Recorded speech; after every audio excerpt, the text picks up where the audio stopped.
If you're not already subscribed to this YouTube channel, go ahead and hit the subscribe button now, along with the bell icon so you can be notified whenever a new video is posted. And if you're already subscribed, check and make sure that YouTube hasn't unsubscribed you. And of course, be sure to give the video a like, as well as share it on your social media. The white supremacists hate that. Now, that said, you know, it's just a fact that the devil is always working. The devil and his minions. Always hard at work with the mischief. And that being the case, the righteous also have to be vigilant as well. We crushed Kamala Harris's would-be presidential campaign and the validation that it would have given white supremacy that black folks were still like a dog chasing their own tails. Now black folks were stepping into the arena of power and saying, no, the black vote's going to have to be bargained for. We also crushed Andrew Gillum's hopes. That's what drove him to drink. And of course, Stacey Abrams found her gubernatorial hopes being dashed upon the rocks, which explains why she crawled into the nearest tub of Rocky Road ice cream and hasn't crawled out since. Not that that woman could crawl. But as you see, the devil's always working. Even now, the white media is trying to cultivate some bumper crop of black bootlicks who are going to try to speak for us. This is the old playbook. They just got to run it over and over again because they're figuring law of averages has to kick in sooner or later. And just listen to the crap that some of these scumbags are saying. This is Tashara Jones. She was elected mayor of St. Louis. All right, so you're probably going, oh, so what? St. Louis has had a lot of black mayors. Who the hell cares? How is this newsworthy? Well, the white media thinks that they got an angle to play, and you can already guess which one. She's the first black female mayor of St. Louis. This is the white media trying to appeal to black women to see if there's any vanity or ego that they can play upon. See, they saw with Kamala Harris that playbook just fell flat. They ran this same game back in the 60s. It worked then, but apparently the old play has lost its luster. The opposition team, that's us, apparently was ready for it last year, and they're just trying to see, have they let their guard down? Have they let their guard down yet? Sure, it didn't work for Kamala Harris, but this is 6 months or so later after the election, so surely they got to test the waters and see if it's going to get any traction this time. They chose someone who they think didn't have some of the baggage that Kamala Harris has, and they want to see if it's going to work. Because what they're trying to do is they're trying to see if they can go ahead and push some images of some black women who are going to be spouting the Democratic Party line, which is going to have nothing to do with black folks' tangibles. Don't believe me? Here's a snippet that Mika the Bigot Brzezinski played on her little sideshow from the night that Tashara Jones won her mayoral election.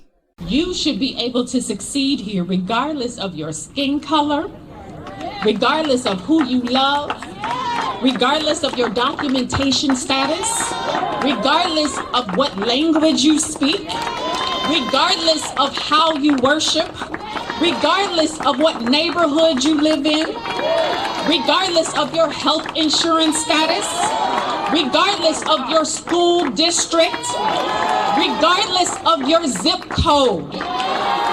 I want to build a city where each and every one of you feels welcome. Did you, get all that? Regardless of skin color, regardless of who you love, regardless of your documentation status, regardless of what language you speak, regardless of how you worship, regardless of what neighborhood you live in, blah, blah, blah, blah, blah, blah, blah. Build a city where each and every one of you feels welcome. Man, the most racist white supremacist out of freaking Louisiana couldn't have spouted that mess no better. Regardless of skin color. You know, the people who are catching hell in this country isn't everyone. Ain't but one group in this country been catching hell for half a millennium. And it ain't everyone. So that regardless of skin color, you need to come up the middle and say black. But she couldn't say black because her Democratic handlers told her, you better not say that. By the way, how is this any different than, say, chuckleheads like Tim Scott? How is an empty bit of fluff and verbal diarrhea like that? How is an empty amount of verbal vomit like that any different than, say, Daniel Cameron over there in Kentucky? How is that any different than what you would expect from that clown? How is this any different than any Republican that you would see? How is it any different? It's not. Regardless of who you love, the people who are catching hell in this country are not the LGBT community. They're not the ones who are being killed with impunity. They're not the ones who have been systematically locked out of the resources of this country. They didn't build the country's resources. The slaves did. Us, we did. Regardless of your documentation status, immigrants were not the ones who built this country. Black people did. The immigrants came here after the country was built. It wasn't German immigrants trying to get away from religious squabbles in Germany who built the country. It wasn't Irish immigrants trying to escape the potato famine. It wasn't Italian and Greek immigrants trying to get in on some money in the New World. It wasn't braceros in the 40s or boat people from Southeast Asia in the 60s.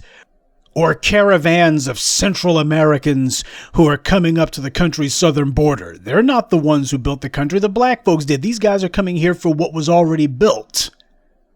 Documentation status. It wasn't illegal aliens who put her in office, but you notice that she wants to make sure that she singles them out. Hey, I'm trying to get your support. I want the LGBTs. I want everyone of every skin color except for black folks. I think they're already dumb enough to vote for me. I want everybody except for black folks, regardless of what language you speak, how you worship. Give me a break. I want to build a city where each and every one of you feels welcome. The problem is everyone in the city of St. Louis already feels welcome, except for black people, who she, of course, doesn't mention. She's doing the same colorblind song and dance as Barack Obama. She never mentions black people, and when it comes to race, she makes sure to speak in the vaguest, most general terms possible. White supremacy is not based on religious bigotry. It's not based on nationalism. White supremacy is not based on language. It's not based on who you love, or what neighborhood you live in, or your documentation status. White supremacy is and has always been based on one thing and one thing only: anti-black racism. Black people are the only ones mentioned in the Constitution by name, and they mention black folks to make sure to say these folks ain't but 3/5 human beings. If you're trying to punish and eradicate white supremacy, unless you're trying to eliminate anti-black racism, then you're not trying to stop white supremacy at all. And all of her colorblind claptrap doesn't fool anyone, at least not those of us who are B1. Remember what I told you. Anytime you see some black person doing that, we love everyone, we don't care where you come from, what language, sexuality, blah, blah, blah, spiel. Whenever you hear some black person doing that, we are the world, whole, happy, shining people holding hands, united colors of Bennington garbage. You are looking at a Negro who's auditioning for a job from white power. Every black person knows if you want to make sure that the white powers that be notice you, and you want to make sure you set them at ease, if you're trying to get their attention, you got to go overboard and make it very clear why. I see black people being killed. I see black people demonstrating, and I see the uprisings, and I say that we're all the same, and you just repeat the same garbage that you get from the dominant society, which is, I will maintain the status quo. That's what all that colorblind garbage means. We're going to pretend as if white supremacy doesn't exist. Because that's what it really means, what colorblind really means. They're not saying, I'm going to pretend as if you're not black. What they're really saying is, we're all going to pretend as if I'm not a white supremacist, as if white supremacy doesn't exist. We're going to pretend as if the system of anti-black oppression doesn't exist. And every black person who wants to get a pat on the back, who wants to make sure that the white power brokers in front of them are at ease with them, they know that that's the lie you gotta tell. So this is what Tashara Jones is doing. Those of you Negroes who voted for her in St. Louis, Missouri, take a bow. This is what the hell you're getting. Hope you're happy. Barack Obama pulled the same stunt at the Democratic Convention in 2004. There is no black America. There is no white America. Only the United States of America. You notice how he didn't say, there is no Latino America, there is no Jewish America, there is no gay America. He didn't say that. What he said instead for them, for the gays, he said, oh, we got some gay friends in the red states. Yeah, he didn't negate their identity. He didn't play up that, well, you guys, there's just America. There's no gay America. There's just America. What that means is he's negating that black people exist, because that's what it means. Under white supremacy, it's not necessary to say white America. That's the reason why they don't sit there and say white crime. They just say crime. Under white supremacy, American means white, because under white supremacy, it has no other definition. And everyone knows that. So Barack Obama understood, and not to mention the dominant society understood full well, it would be redundant to say white America. American already means white. That is the default de facto definition of it.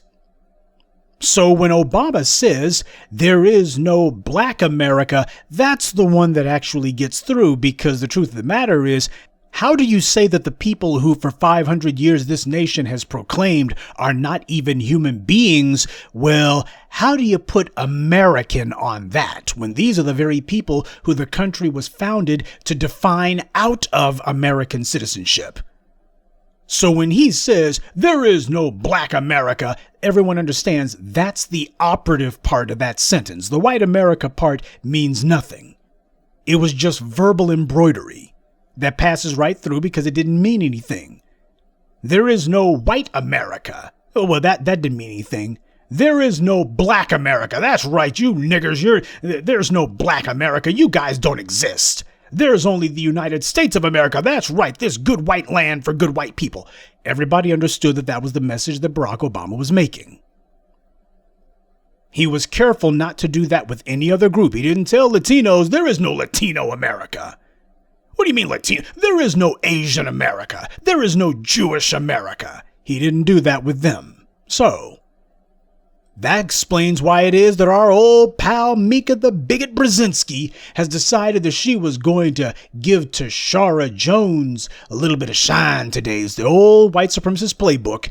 They're trying to pick and choose who the winners are, so they find some Negro you never heard of, and we're going to try to make her prominent. It didn't work with Andrew Gillum. It didn't work with Kamala Harris, didn't work with Stacey Abrams. Maybe it'll work with Tashara Jones. We need to get something going here. Our recent little cadres of black bootlicks have been getting exposed.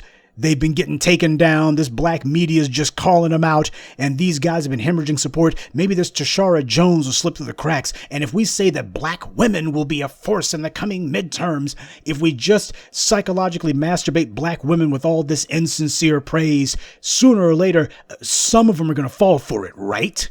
By the way, for those of you who didn't know, Bigot Brzezinski I guess she figures that she's going to take a leaf out of her pal Megyn Kelly's playbook. I guess she thinks she's going to be the next Oprah Winfrey. She should have pulled this stunt 20 years ago. Instead of blowing her money on freaking facelifts and hair plugs, she should have been spending some of that money trying to see if she could get her own little phony baloney Oprah mojo going. But Mika Brzezinski's got her little website, Know Your Value. And she's trying to play to basically, she's going to be the female wrangler. Oh yeah, see, when it comes to these white feminists, the part that goes unsaid, or rather doesn't need to be said, is that all of these non-white women are basically being told, you get behind this blonde-haired, blue-eyed white woman. Oh, sure, we're a sisterhood, but the white woman over here, she's your big sister. She's your older sister, so you better listen to her. Oh, sure.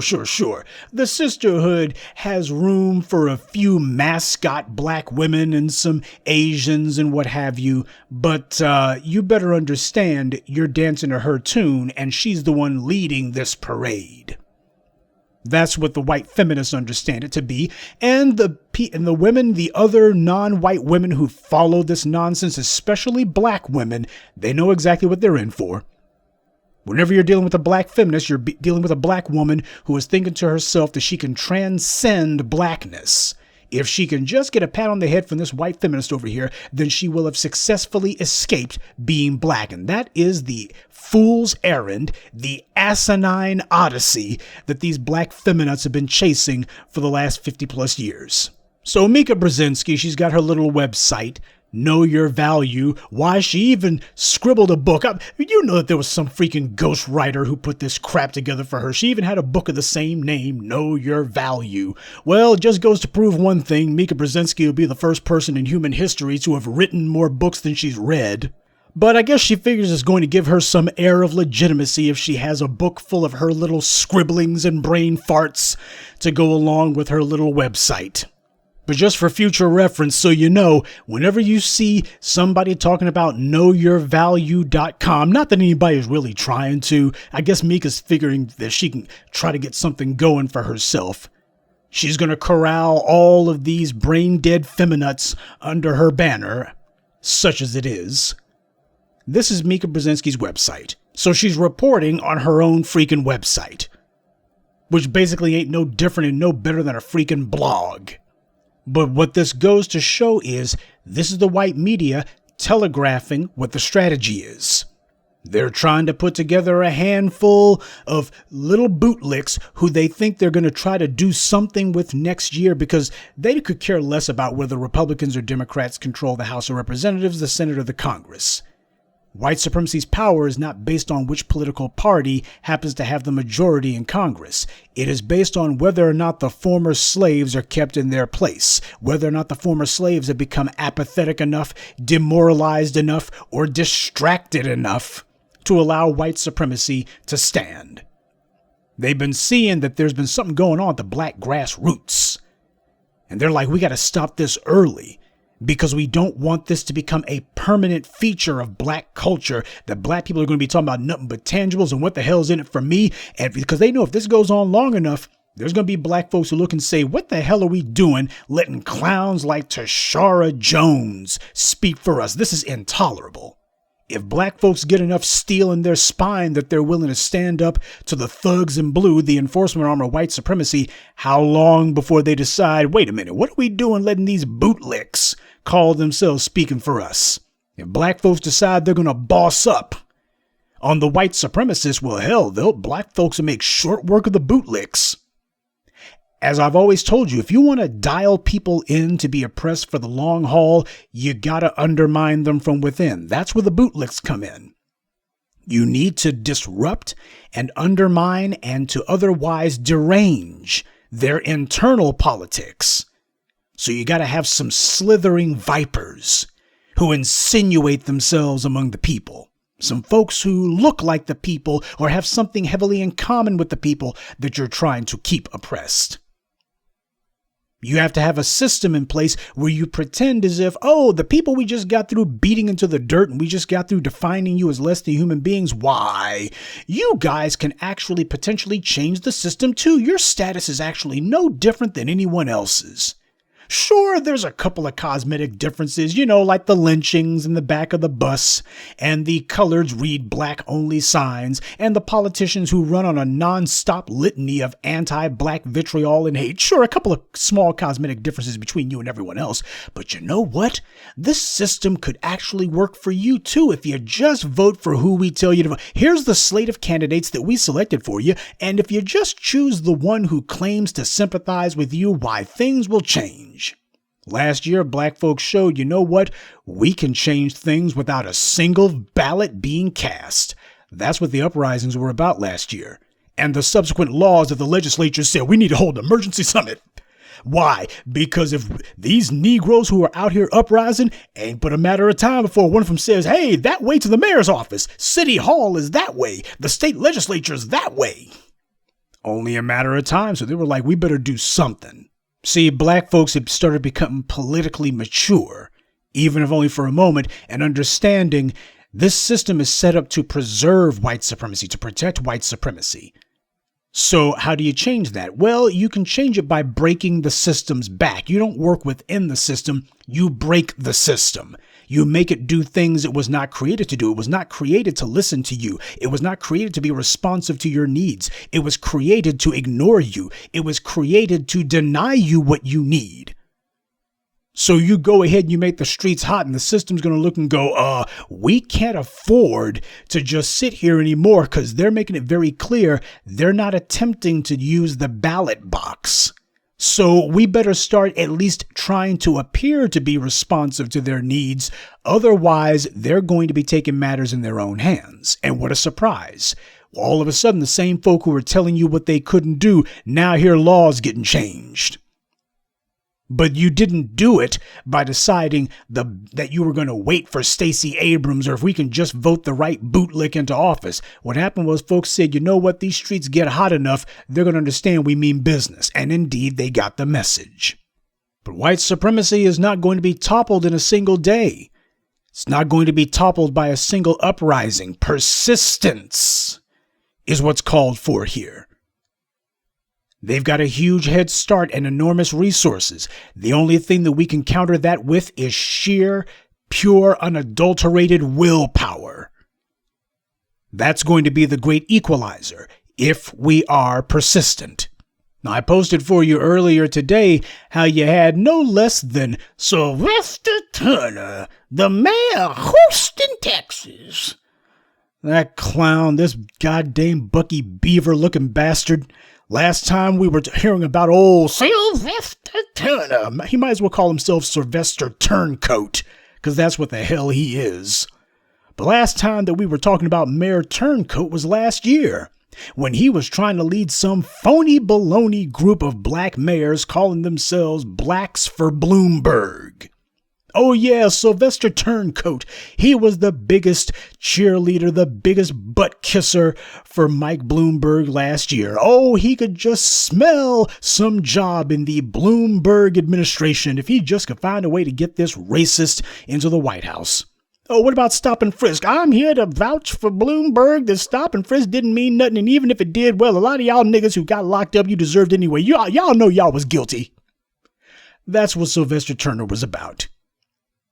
But of course, what they didn't realize, what they didn't appreciate was that we're getting past the time when you can have the white media or some sufficiently wealthy white power broker who calls himself getting one or two front Negroes to stand beside him and say, look at all this black support that I've got. Oh, you can ignore you niggers. You know damn well that you support me. Why, if I can just get a couple of you niggers to just pay you guys to stand beside me and say that I'm all right, the rest of you will get in line because you niggers are a bunch of sheep anyway. We are quickly coming to the end of the time when the white media has arbitrary monopoly over what black people's eyeballs and ears are hearing. We're coming to the end of when the white media can just arbitrarily put up a headline saying Bloomberg's stop and frisk policy doesn't seem to be hurting him with black voters. Ain't that what USA Today, the New York Times, or whatever one of those big box white media print rags tried to claim? That's what they were saying. Stop and frisk wasn't hurting Bloomberg with black voters. Yeah, the old white media trying to dictate to us what we believe. We know what you niggers are saying, but we're going to tell you that you're fine with Bloomberg, that you don't care about stop and frisk, and you guys will go along with it, right? Because we know better than you what's in your interest. That's our job. Our job is to tell you dumb little niggers what you think. And then Bloomberg went to Brown Chapel AME Church in Selma, and the congregation stood up and turned their backs on him.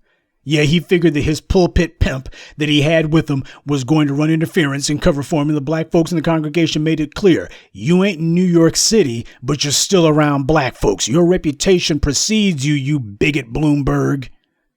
And the white media after that, Bloomberg dropped out damn near the very next day, and the white media all of a sudden, looks like stop and frisk did hurt him. Yeah, you don't get to dictate to black people. The white media's ability to manufacture reality, to dictate what is real and what is not out of whole cloth, they're finding that power is starting to run out. They're running out of gas on that particular strategy. That particular ability seems to be running low. But the reason that I bring up Sylvester Turncoat is because the same scumbag who last year was trying to talk you and me into supporting Bloomberg. And by the way, don't ask no question about stop and frisk. That's in the past now. We got to do something about Trump now. We got to get Trump out of the White House. Don't worry about all the black folks who got harassed, who had fines put on them for no damn reason, who got locked up without trial, might I add. Many of them still locked up because of Bloomberg and his policies. Never mind that Bloomberg said we need to lock up more black people. We need to make Bloomberg president, because if Bloomberg doesn't get to lock up black folks, then Donald Trump will do it. Bloomberg said that he thought that more black people needed to be stopped and frisked and needed to be locked up. How the hell is that any different than Donald Trump and his law and order stance? How is this any different? But Sylvester Turncoat wasn't bothered. Well, these days, Sylvester Turncoat, he's not just trying to get some other bootlick black mayors to black racists like Bloomberg. These days, Sylvester Turncoat is now the president of the so-called African American Mayors Association. By the way, I defy you to tell me anything that this yet another collection of professional do-nothings has done for black people. I don't know if Tashara Jones has had the chance to join the African American Mayors Association. Well, I don't know what's stopping her. She'll fit right in with the rest of these clowns. But this is supposed to be, basically you have a bunch of black bootlick wannabe bureaucrats who have formed their own freaking union. See, what's happened is they believe that white supremacy has given them an insulated, privileged position. That apparently white supremacy holds them in higher esteem than the rest of us, and that because of the fact that white daddy gave them some little political office or patted them on the head for having gotten it themselves, they believe that somehow they've been insulated from black society. So when white supremacy decides it's going to kill a black person, violate a black person's rights, well, that doesn't include these black bootlicks. And that's the reason why they beam and strut like a bunch of little like a bunch of house Negroes on a plantation. Whenever they get a chance to take a picture with some racist sheriff or racist mayor or racist senator or racist governor, it doesn't matter if it's Joe Biden or Donald Trump, you go ahead and have them, one of these bootlicks stand in front of them, they'll be smiling either way.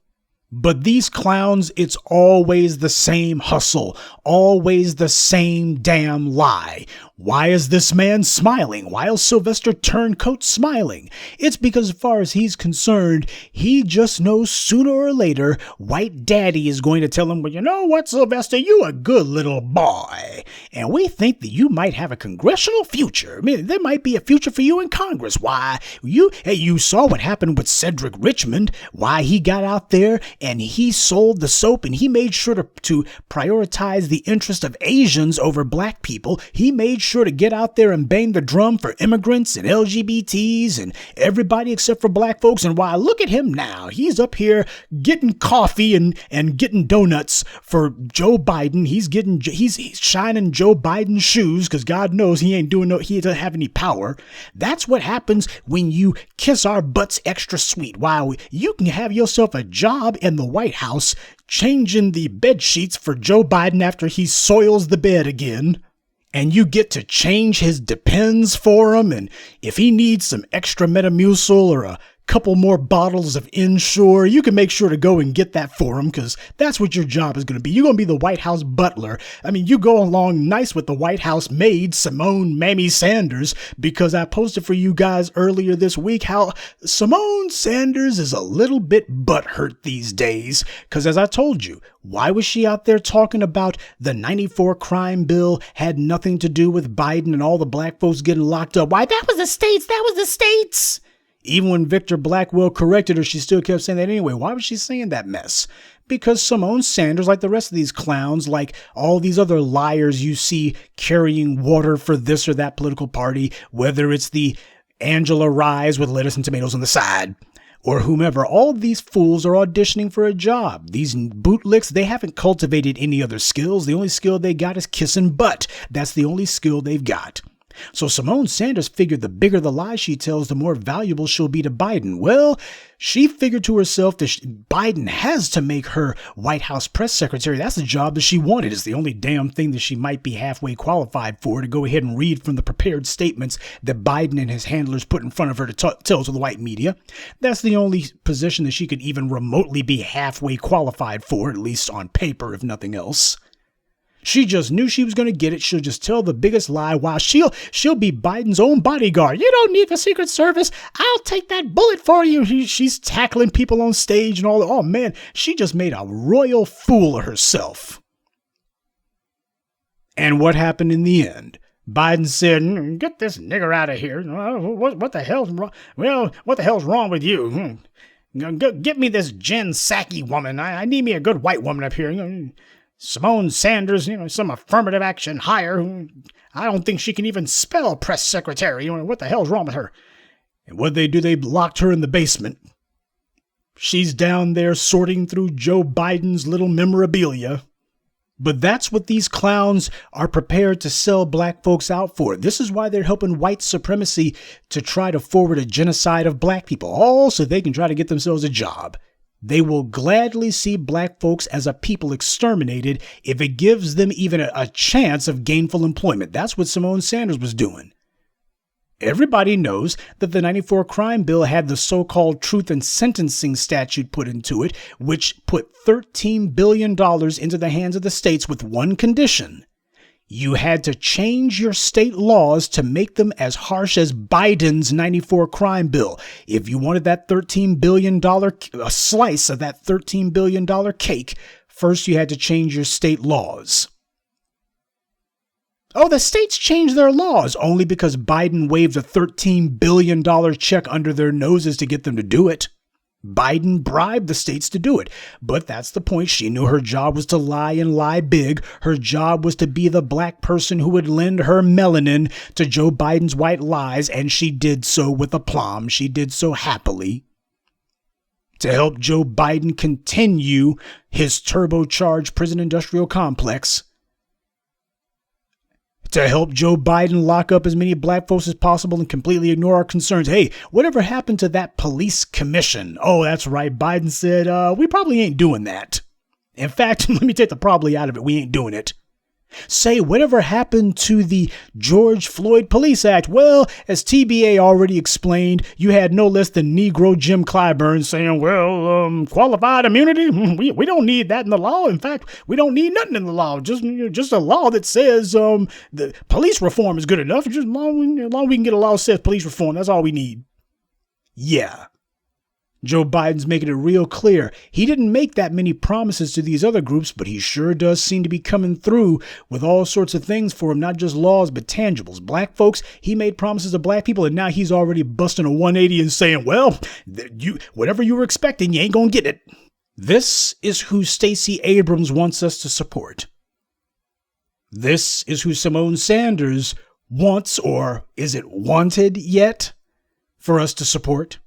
This is who Tashara Jones thinks that she's going to swing on the coattails of to higher office. Because make no mistake, that little dumbass speech that she gave, that was an audition. Last time a black person talked this stupid, it was Barack Obama. And I remember what happened for him. Come on, guys, notice me. She's just doing basically the political equivalent of pick me. So make no mistake, family, the con is on. White supremacy's old playbook, trying to choose winners, but who's going to be the losers? Because that's what goes unsaid. If white supremacy chooses who the winners are going to be, then it also goes without saying they're selecting by default who the losers are going to be. And if the bootlicks are the winners, then that means black society are the designated losers. All right, so that's the bad news. What's the good news? The good news is that as black people, when we finally digest and accept the fact that we have a responsibility and a duty to not only boss up on the white supremacists, but to boss up on these bootlicks too, then things going to turn around. Power is not given, it is taken. When you understand that you are supposed to be in power, you will not tolerate anyone being in power over you. You will look at every institution and every arena of the society as being a conquest to be had. Yet another place to plant the flag of black empowerment, loud and proud.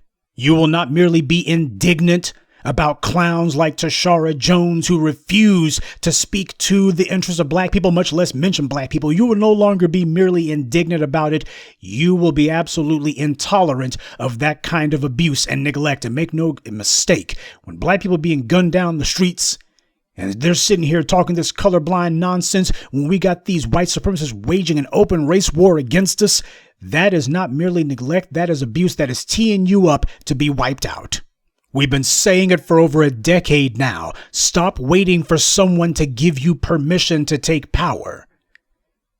Your ancestors' blood runs through your veins, and the next generation looks to you for the example of how power is acquired and how it is wielded. And the first thing that they need to see is an example of black people taking power. Why not you? Why not you being that living example?